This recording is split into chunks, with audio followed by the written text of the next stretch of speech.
अध्यक्ष महाराज, सन 2010 चे 20वी क्रमांक 47 महाराष्ट्र प्रोत्साहनाद्वारे कुटुंब नियोजनास चालना देण्याबाबत विधेयक 2010 विचारात घेण्यात यावे असा मी आपल्या अनुमतीने प्रस्ताव मांडतोय।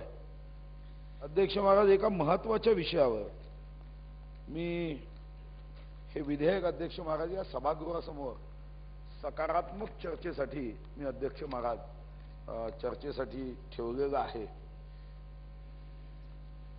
आज अध्यक्ष महाराज या देशासमोरचे महत्त्वाचे प्रश्न कोणते असं रात्री 2 वाजता गाढ झोपेत असणाऱ्या व्यक्तीला उठवून विचारलं तर या देशासमोरचे तो 3 प्रश्न सांगेल। एक लोकसंख्या, अध्यक्ष महाराज आतंकवाद, भ्रष्टाचार। हे 3 प्रश्न सामान्य माणसाच्या मुखातून 24 तासात कितीही तो गाणीमध्ये असला तरी सहजपणे निघेल।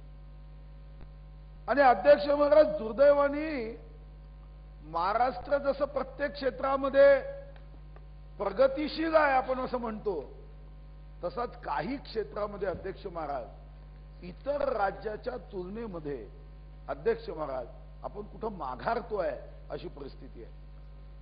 अध्यक्ष महाराज, आज देशामध्ये 2ऱ्या क्रमांकाची लोकसंख्या ही महाराष्ट्राची आहे, सेकंड।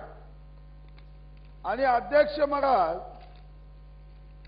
आज ज्या पद्धतीने लोकसंख्या वाढते आहे, ज्या गतीने लोकसंख्या वाढते आहे, अध्यक्ष महाराज याच्यावर नियंत्रण करणाऱ्या योजना या मात्र कागदावर आहे किंवा त्या करायच्या म्हणून औपचारिकता केल्या जातात। उदाहरण, अध्यक्ष महाराज डिलिव्हरी जर झाली तर आरोग्य विभागाची योजना है मंत्री महोदय आपके विभाग की, डिलीवरी होने के बाद उसको घर तक पहुंचाया जाता है, उसको 3 दिन का खाना दिया जाता है, और कुटुंब नियोजन की शस्त्रक्रिया की तो घर तक भी पहुंचाया नहीं जाता और खाना भी नहीं दिया जाता। मला आश्चर्य वाटतं अध्यक्ष महाराज की डिलिव्हरी केल्यावर मदत केली पाहिजे, माझा काय आक्षेप नाही, खरंच आहे, माझी बहीण आहे ती। पण अध्यक्ष महाराज बघा, डिलिव्हरी झाली 3 दिवसाचं जेवण आहे, 100 रुपये रोज जेवणाचे आहे आणि तिला घरपोच पोहोचवण्याची व्यवस्था आहे शासनाच्या पैशाने। आणि एखादी महिला एक राष्ट्रीय कर्तव्य म्हणून एक मुलगा झाल्यावर जर दवाखान्यात आली तर अध्यक्ष महाराज तिला 1 रुपया सुद्धा खाण्यासाठी नाही, तिला पोहोचवायला गाडी नाही। आता या भूमिकेला राज्य सरकारचे आपण काय म्हणणार आहोत? अध्यक्ष महाराज, शेवटी या देशासमोरची संसाधनं हे मर्यादित आहे। या देशाची ही वाढती लोकसंख्या हा अणुबॉम्बपेक्षा एक धोकादायक प्रकार आहे असं एका अर्थतज्ञांनी म्हटलं होतं अध्यक्ष महाराज। आणि दुसरीकडे आयुर्मान वाढते आहे, एकीकडे आयुर्मान वाढते आहे आणि दुसरीकडे लोकसंख्येची गती आपण नियंत्रणात आणली नाही। तर अध्यक्ष महाराज, राज्याची किती संसाधनं तुम्ही वाढवण्याचा प्रयत्न केला तरी ती संसाधनं अपुरी पडतील, कारण लोकसंख्या लिफ्टच्या वेगाने वाढेल आणि संसाधनं ही पायऱ्याच्या वेगाने वाढतील। मग या संदर्भामध्ये कधी कधी मला वाटतं की आपल्या राज्याचा विकास दर कमी झाला, 9% 5% आला, कारण प्रत्येकाला जगण्याचा अधिकार आहे आणि अतिशय उत्तम जीवन जगण्याचा अधिकार आहे। पण लोकसंख्या वाढत असल्याने अध्यक्ष महाराज मुंबई सारख्या ठिकाणी सुद्धा तुम्ही काही वस्त्यांमध्ये जा अध्यक्ष महाराज, मला नाही वाटत की आपल्याला नरक पाहायची आवश्यकता आहे, इतक्या वाईट अवस्थेत जीवन जगतात लोक। 10 बाय 10 ची खोली, त्याच्यामध्ये 8-10 लोक, कचरा फेकायची व्यवस्था नाही, सॅनिटेशनची व्यवस्था नाही, पिण्याचं पाणी खालती नाली आहे, पिण्याचं पाणी त्या नालीवर येणाऱ्या नळातून भरल्या जात आहे। हा जीवन जगण्याचा अधिकार दिलाय का? महामानव डॉक्टर बाबासाहेब आंबेडकरांनी जेव्हा आमच्या जीवन जगण्याच्या अधिकाराच्या संदर्भात स्वतंत्र पुस्तक लिहिलं अध्यक्ष महाराज, घटनेमध्ये तरतूद केली अध्यक्ष महाराज, आणि नुसतं घटनेत तरतूद केली नाही अध्यक्ष महाराज, दुर्दैवाने काही राजकीय पक्षांनी त्यांना लोकसभेत जाऊ दिलं नाही. ते जर भंडारा लोकसभेत जिंकून गेले असते अध्यक्ष महाराज, तर देशाचं अजून चित्र अलग दिसलं असतं. पण ज्यांनी जगात असं झालं नाही, फक्त आपल्या देशात झालं की ज्यांनी घटनेतून संसद निर्माण केली, तो सूर्य संसदेत जाऊ शकला नाही.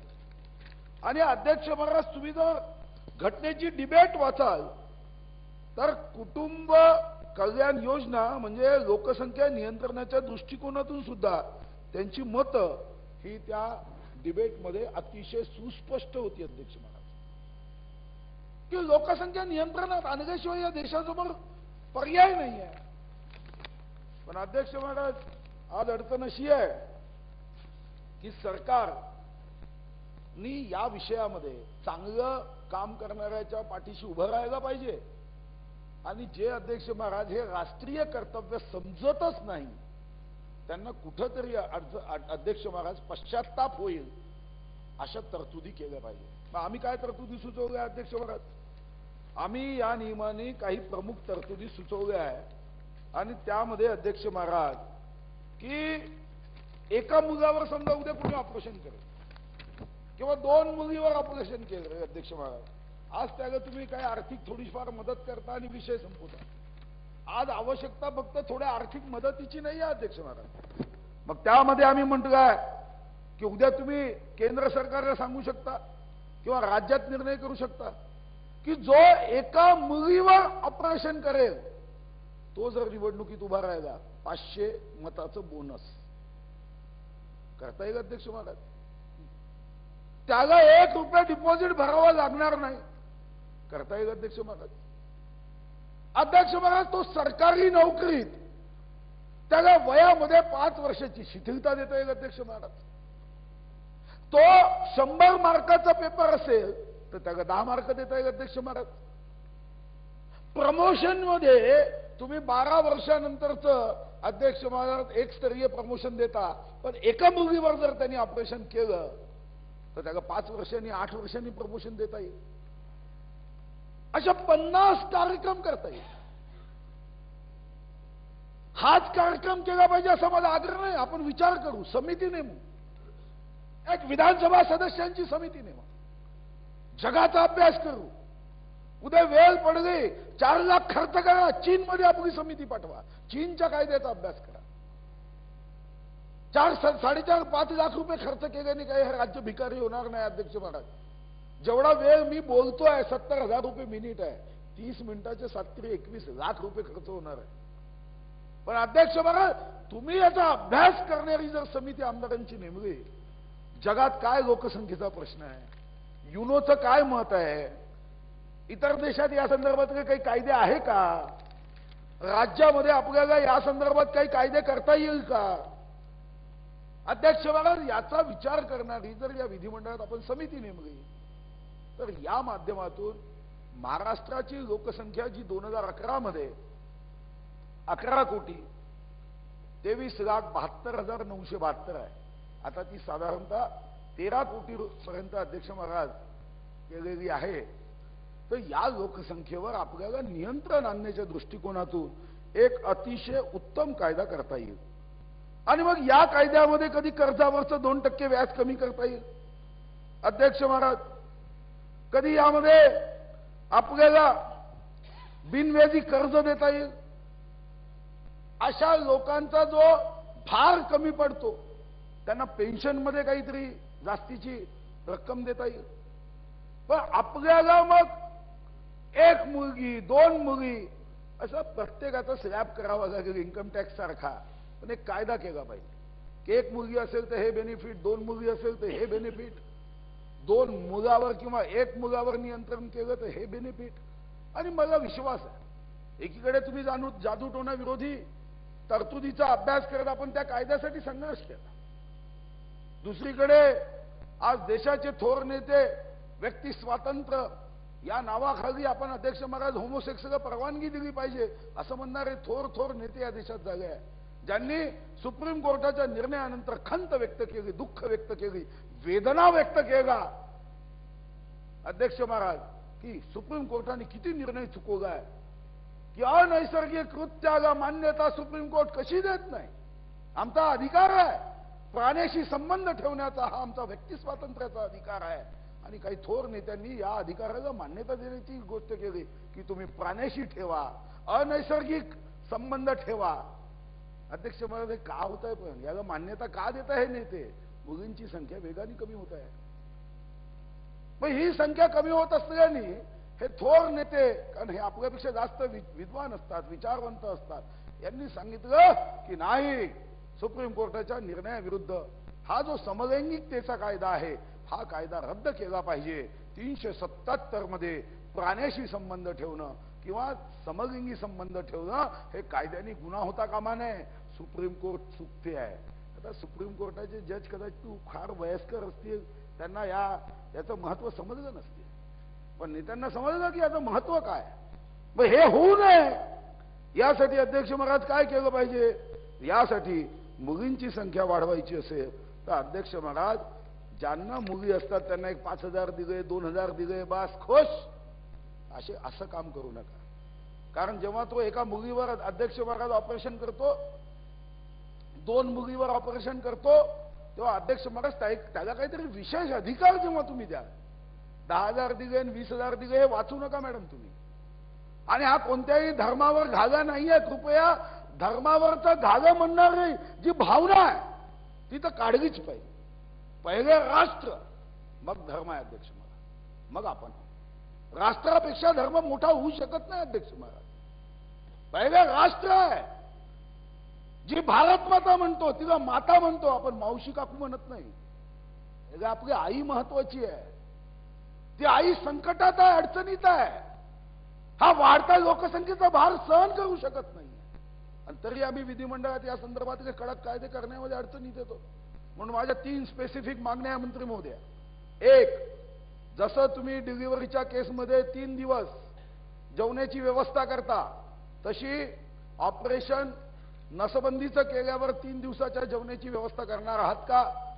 जेवणाची व्यवस्था 3 दिवस त्यांना तिथे ऍडमिट किंवा इंडोर न केल्याने करणार नसाल तर आपल्याला ती घरी गेल्यावर काम करू शकत नाही.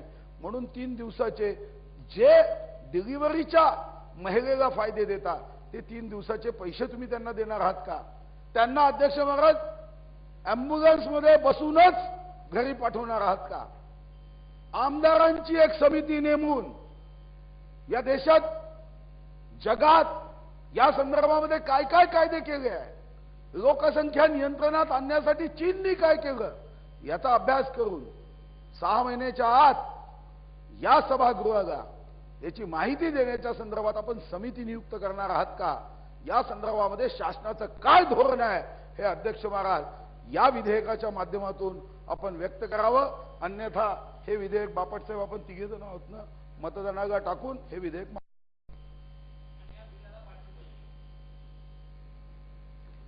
अध्यक्ष महोदय, आदरणीय सुधीर मुनगंटीवार यांनी महत्वाच्या विषयावर हा विधेयक आणलेला आहे.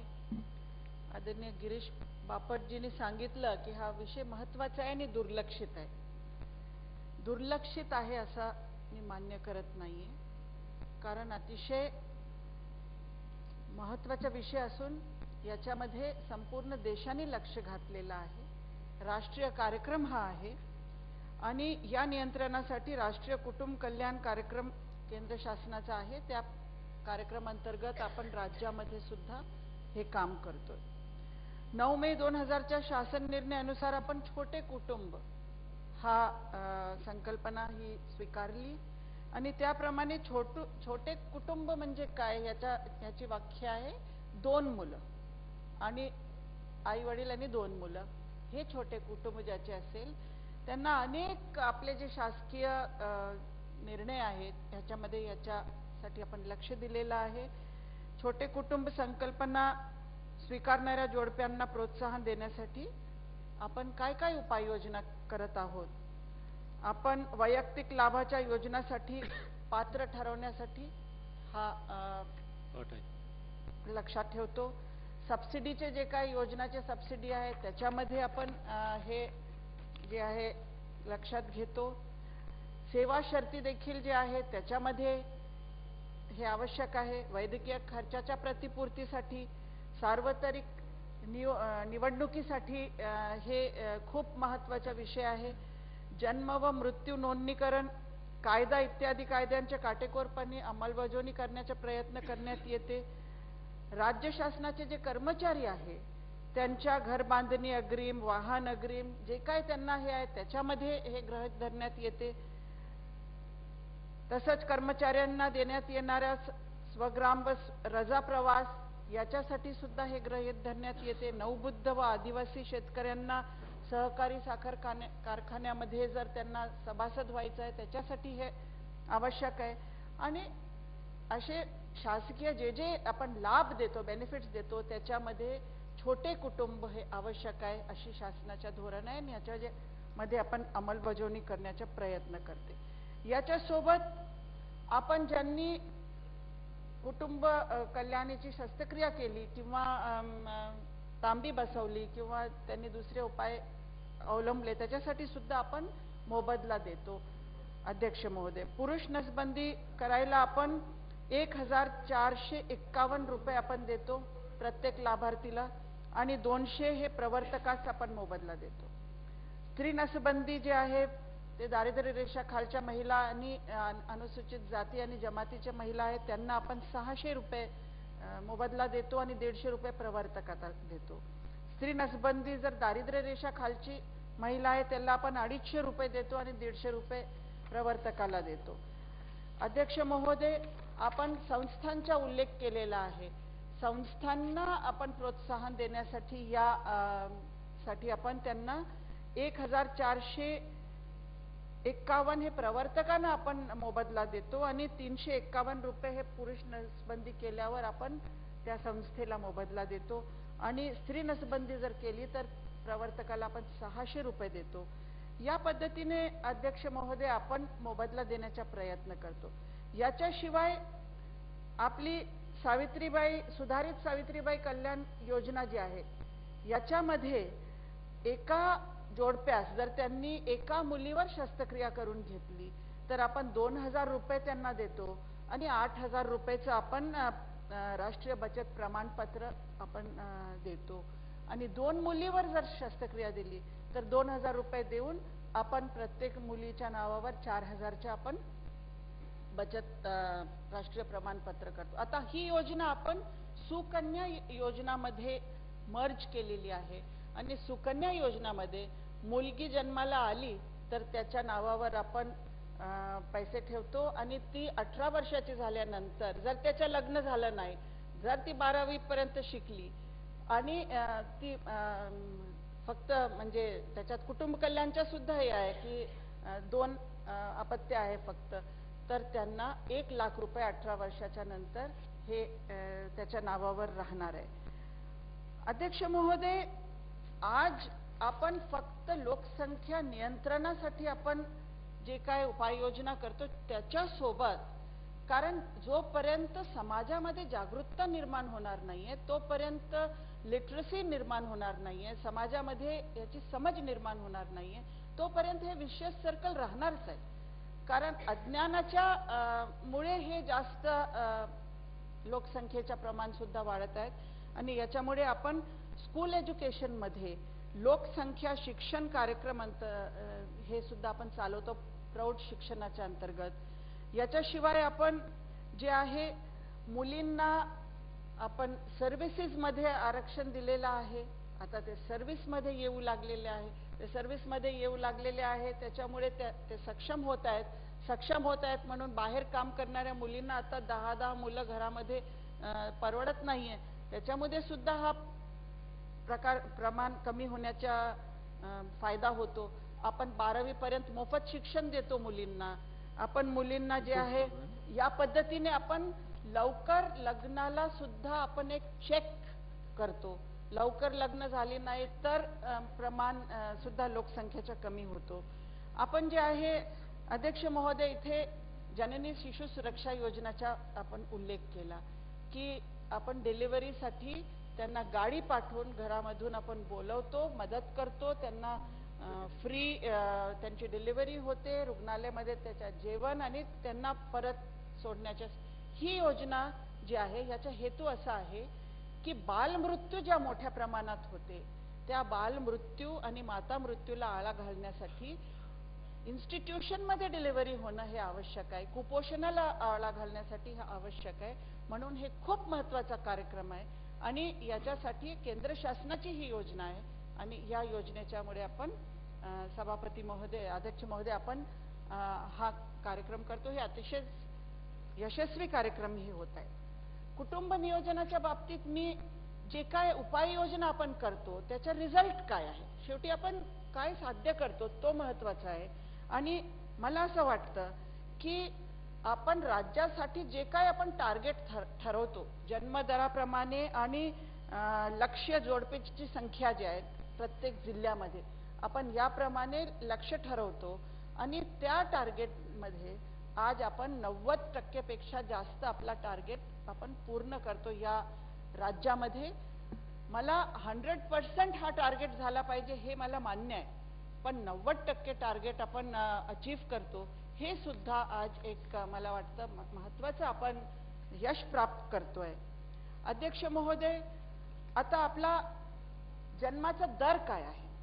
आपण जन्माचा दर 2007 मध्ये जन्मदर आपला 18.1 होता आणि 2011 मध्ये 17.9 पर्यंत आपण आलेलो आहोत.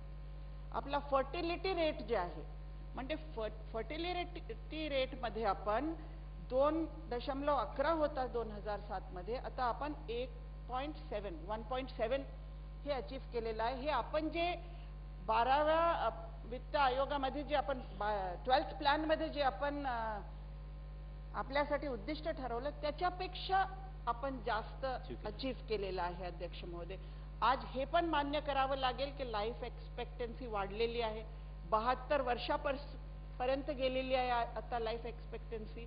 मागे जी आहे 65-66 होती, आता ती वाढलेली आहे. पण अध्यक्ष महोदय, पॉप्युलेशन ग्रोथची जर आकडेवारी आपण बघितली तर भारताची आकडेवारी पॉप्युलेशन ग्रोथ मध्ये 17.64 आहे भारताची. महाराष्ट्राची हे 15.99 आहे. आपण भारताची जे काही आकडेवारी आहे देश पातळीवरची त्याच्या तुलनेमध्ये महाराष्ट्र खूप पुढे आहे. आपला ह्युमन डेव्हलपमेंट इंडेक्स हे भारताच्या 0.46 आहे तर आपला 0.57 आहे. हे सुद्धा महत्त्वाचं आहे. ह्युमन डेव्हलपमेंट इंडेक्स जसं जसं वाढणार आहे तसं तसं आपल्याला हे सगळे प्रश्न कमी होताना दिसत आहे. तर ही एक एम्पॉवर करण्याचं जे पॉप्युलेशनला एम्पॉवर करण्याचा, स्ट्रेंथन करण्याचे जे प्रयत्न आहे हे सुद्धा अध्यक्ष महोदय हे राज्य शासनाकडून होत आहेत. पण मला मान्य आहे सुधीर भाऊनी जे सांगितलं की आपले जे टार्गेट्स आहे आज आपण जे निश्चित केलेले आहे त्या टार्गेट्सला आपण वाढले पाहिजे. ते टार्गेट्स आपण स्वतःसाठी वाढून घेतले पाहिजे. आज जरी 90% आपण अचीव्ह करत असतील तर हे अधिक जास्त टार्गेट्स आपण अचीव्ह करावा असं माझी धारणा आहे. आणि याच्यामध्ये पुरुष नसबंदीचं प्रमाण हे खूप कमी आहे. पुरुष नसबंदीची जी शस्त्रक्रिया आहे खरे तर ते खूप अतिशय सोपी शस्त्रक्रिया आहे. त्याच्यासाठी कुठलाही त्रास पुरुषांना नाहीये. महिलांची तरी शस्त्रक्रिया थोडीशी मोठी असते, त्यांना थोडा रेस्ट वगैरेची गरज असते. पुरुषांना ती पण गरज नाही. पण एक म्हणजे मिसअंडरस्टँडिंग आहे लोकांमध्ये, एक अशी मानसिकता आहे की आम्हाला हे केलं तर काहीतरी होईल आणि म्हणून याच्यासाठी प्रचाराची गरज आहे. पुरुष नसबंदी जर वाढली तर खूप मोठी म्हणजे आपल्याला या नियंत्रण करता येईल. अध्यक्ष महोदय, याच्याशिवाय काही डिस्ट्रिक्ट्समध्ये 100% टार्गेट्स अचीव्ह होतात, काही डिस्ट्रिक्ट्समध्ये कमी होतात. या डिस्ट्रिक्ट्सला जर आयडेंटिफाय केलं की कुठल्या डिस्ट्रिक्ट्समध्ये कमी टार्गेट्स अचीव्ह होत आहेत ते सुद्धा एक महत्त्वाचा फोकस्ड एरिया आपण करू शकतो. मी मान्य करते की याच्यामध्ये अधिक लक्ष देण्याची गरज निश्चितच आहे कारण हा आपला महत्त्वाचा एक विषय आहे आणि हा लक्ष देण्यासाठी सन्मान्य सदस्यांनी जी मागणी केली की आपण एक समिती वगैरे त्यांचं पहिलं 3च पॉइंट आहे, 3 दिवसाचे पैसे आपण म्हटलं आहे. आहे का नाही, आणि तिला ॲम्ब्युलन्सनीच घरी पोहोचवलं पाहिजे आणि समितीचं गठन या तर तीन मी गोष्टी. याच्या बाबतीत असं सांगू इच्छिते की समिती वगैरे स्थापित करण्याच्या ऐवजी आपण एखादा ब्रेनस्टॉर्मिंग सेशन ठेवू शकतो Very good. आणि त्या ब्रेनस्टॉर्मिंग सेशन मध्ये आदरणीय सदस्यांना सुद्धा बोलवण्यात येऊ शकतो. आमच्या डिपार्टमेंटला, कुटुंब कल्याण विभागाला एक प्रेझेंटेशन द्यायला सांगू शकतो की तुम्ही कुठल्या कुठल्या देशामध्ये काय काय याच्यावर होते, आणि एक ब्रेनस्टॉर्मिंग सेशन करून जर काय त्याच्यातनं चांगले आयडियाज आले तर सरकारला तो स्वीकार करायला काहीच हरकत नाही. अध्यक्ष महोदय, तर एक माझ्या स्तरावर एक ब्रेनस्टॉर्मिंग सेशन करण्यासाठी मी तयार आहे अध्यक्ष महोदय, आणि म्हणून मी आपल्याला विनंती करते की हा विधेयक आपण परत घ्यावा. स्टॉर्मिंग त्यांचं मंत्रिपद मागितलं, आमदार निधी मागितला, मतदारसंघासाठी यांना काय दौरा मागितला. माझा अधिकार आहे, लोकसंख्या नियंत्रणात आली पाहिजे, एक समिती नेमावी अभ्यासासाठी. काय त्याच्यासाठी भत्ते मागितले, TADA मागितले. अरे कंजूस असावं माणसाने, एवढा कंजूस मी आयुष्यात मंत्री नाही पाहिजे. एक समिती आमदारांची नेमून 6 महिन्यात, मी मुद्दाम जास्त त्रास होऊ नये, आपली बहीण आहे म्हणून मी विचार केला. हे तर खूपच झालं. ब्रेन काय काय ब्रेन काढतो ते काढतो, काय करायचं ब्रेनस्टॉर्मिंग. एक समिती नेमायची होती. आणि दुसरा प्रश्न, तुम्ही काय आकडे सांगतो, माझ्याकडे 100 ठिकाणचे आकडे आहे, ते आपले अधिकारी घेऊन देतात आणि हे आकडे घेतात. यांना तर किती पुरुषांचे ऑपरेशन झाले, किती महिलांचे झाले हेही माहित नसेल, किती टक्के झाले हेही माहित नसेल. यांच्या अहवालात पुरुष का ऑपरेशन करत नाही अहवाल आला हेही माहित नसेल. पुरुष या करता करत नाही, काही ठिकाणी पुरुषांनी ऑपरेशन झाले आणि त्यांच्या बायका प्रेग्नंट राहिल्या, घरी भांडणं झाले, कारण ते ऑपरेशन अनसक्सेस झाले. हा अहवालात आला म्हणून पुरुष करत नाही हेही माहित नसेल. काय मागितलं यांना मी? अध्यक्ष महाराज जाऊ द्या, मतदानाला टाका, विषय संपत. काय आपले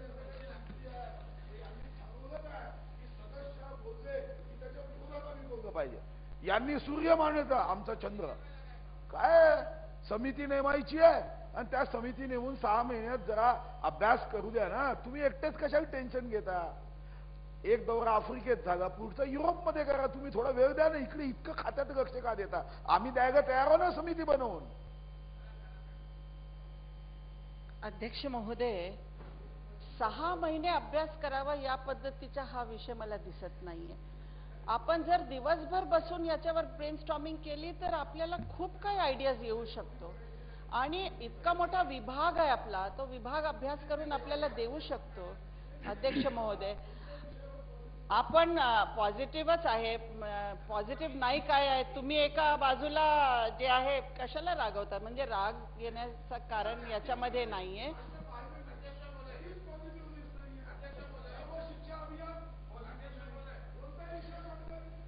नाही, एक दिलं सर्वात सोपी काम की समिती नेमावी आमदाराची. नाही, तेही करणार नाही, ब्रेनस्टॉर्मिंग करीन, असं करेन, तसं करेन. कशासाठी हो? एवढ्या 18 वर्षापासून मी विधानसभेत, तुमच्यापेक्षा जास्त विधानसभेचा अनुभव मग आहे. असं कोणी मंत्री उत्तर देत नाही अशासकीय कामकाजात. समिती नेमकी तर तुमच्या घरचे पैसे झाले का? एवढी काय भूमिका 3 दिवसाच्या पैशाच्या विषयी प्रॉब्लेम हे काय? मीच सांगेल तेच धोरण, मीच बांधेन तेच तोरण. काय मागितलं आम्ही? लोकसंख्या कमी करण्यासाठी. आम्ही असं म्हणतच नाहीये. अर्थसंकल्प सादर करण्यासाठी समिती नेमावी आणि तुमच्या मंत्र्याचे अधिकार कमी करावे हे म्हणतोय का? साहेब, लोकसंख्या कमी व्हावी. जे महामानव डॉक्टर बाबासाहेब आंबेडकरांचं स्वप्न आहे की माझा देश प्रगतीपथावर जावा, माझ्या देशामध्ये सर्वांना जगण्याचा अधिकार राहावा, आनंदी जीवन जगता यावं, सर्वजण फौजिया खान ताईसारखं जीवन जगावं, हेच आमचं मत आहे. याच्यात बाकी काय? सभापती महोदय, समिती नेमण्याच्या बाबतीत कारवाई करण्यात येईल. तर हो गया. चलो चला सुधीर भाऊ, विनंती करा ना प्रस्ताव मागे घेण्यासाठी. महोदय, हे विधेयक मागे घेण्यास मी सभागृहाची